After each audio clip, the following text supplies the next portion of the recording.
DA নিয়ে আবারও খুব গুরুত্বপূর্ণ আপডেট। সুপ্রিম কোর্টে ডিএ মামলার রায়দান কি এই তারিখের মধ্যেই সরকারি কর্মীদের জন্য বলা হলো। নভেম্বর গড়িয়ে ডিসেম্বর, ডিএ মামলার রায়দান কবে হবে সরকারি কর্মীদের নজর এখন শুধুমাত্র সেদিকে। উল্লেখ্য, চলতি বছর গত 8ই সেপ্টেম্বর সুপ্রিম কোর্টে ডিএ মামলার শুনানি সম্পূর্ণ হয়েছিল। তারপর দীপাবলি উৎসবের পালা শেষ, নভেম্বর মাসেও শেষ। সম্প্রতি বিশিষ্ট আইনজীবী প্রবীর বাবু বিশেষ ইঙ্গিত দিয়েছেন এ নিয়ে। ডিএ মামলার সঙ্গে প্রথম থেকে তিনি জড়িয়ে রয়েছেন। বিচার ব্যবস্থার উপর আস্থা রাখার পরামর্শ দিয়ে তিনি বলেন, রায়দানে বিলম্ব হলেও নিরাশ হওয়ার মতো কোনো কারণ নেই। আইনজীবী বলেন, রায় বিলম্বের পেছনে একটি ইতিবাচক দিক রয়েছে।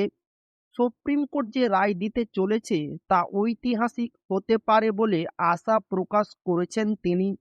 তিনি বলেন, যেহেতু লক্ষ লক্ষ কর্মচারীর ভাগ্য এর সঙ্গে যুক্ত এবং এর প্রভাব সুদূর প্রসারী, তাই বিচারপতিরা হয়তো এর প্রতিটি দিক পুঙ্খানুপুঙ্খভাবে খতিয়ে দেখছেন।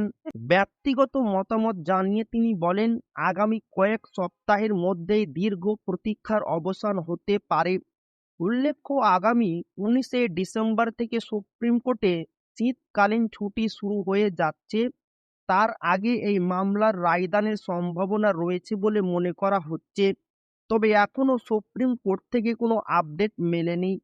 উল্লেখ্য, গত 7ই সেপ্টেম্বর ডিএ মামলার চূড়ান্ত শুনানি সমাপ্ত হয়, তবে নভেম্বর শেষ হতে চললেও রায় এখনো সামনে আসেনি। বর্তমানে হার্ড অ্যান্ড রিজার্ভ রয়েছে। ডিএ মামলার শুনানি বিচারপতি সঞ্জয় কারোল এবং বিচারপতি প্রশান্ত কুমার মিশ্রের স্পেশাল বেঞ্চে সমাপ্ত হয়েছে। এই বেঞ্চে ডিএ মামলার রায়দান করবে। তো এই ছিল ডিএ নিয়ে খুব গুরুত্বপূর্ণ আপডেট যা আপনাদের মাঝে শেয়ার করলাম। তো ভিডিওটি ভালো লাগলে অবশ্যই আপনার বন্ধুদের শেয়ার করবেন যাতে তাদের উপকার হয়। আর আপনি যদি এখনো আমাদের চ্যানেলকে সাবস্ক্রাইব না করে থাকেন তো অবশ্যই চ্যানেলকে সাবস্ক্রাইব করবেন এবং আমাদের পাশে থাকবেন।